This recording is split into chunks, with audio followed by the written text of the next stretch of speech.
જુઓ મિત્રો, અને લાડવા નાખું તો આ ઊભો નથી થતો.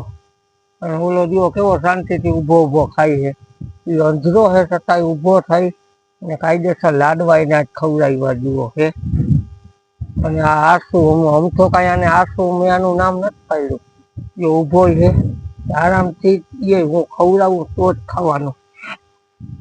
તો મિત્રો, મારે તમને વાત એવડી ઈ કરવી છે કે આ જીવ રહ્યા એને આપણે એટલું ખવડાવી છે. અને આજે એના નસીબમાં લાડવા છે તેને લાડવા મળ્યા જુઓ હે. પણ સાચી વાત એ છે કે તમે તમારા મા બાપને કોઈ દી છે ને તરસો નહીં. તેને કોઈ એવો જાકારો ના દેતા એને દુઃખ થાય ને એવો. આજે અમે અમારા દીકરા દીકરીઓને મોટા કર્યા અને આજે અમે ગઈઢા થઈ ગયા તો આજે અમારો હાથ મૂકી દીધો, એવું ના કરતા. તો વિડીયોને પૂરેપૂરો જોજો. અને જો પછી કડવું લાગશે પણ હૈસે સાચું આપનું હે.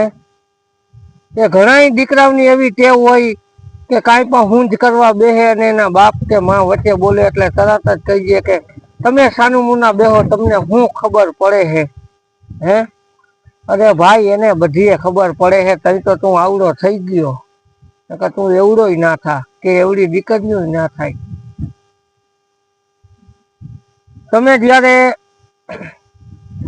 હું એક તમને વાત કહું કે એને શું ખબર પડે છે એ જો કહેવાનો તમને અધિકાર હોય તો તમે તમારી જાતે જઈને જાઓ, હક પણ કરી જાઓ.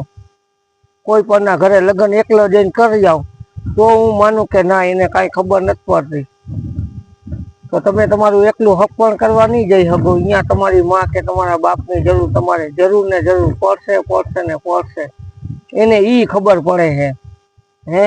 તમને ઉછેરીને મોટા કરી દીધા અને કાંઈ વાત કરે એટલે તરત કહી દો કે એને શું ખબર, તમને શું ખબર પડે છે. તો એવું ના કરતા. તમારા મા બાપને તમે રાજી રાખો અને થાય ને એટલી આ સેવા કરો. ખોટું હે?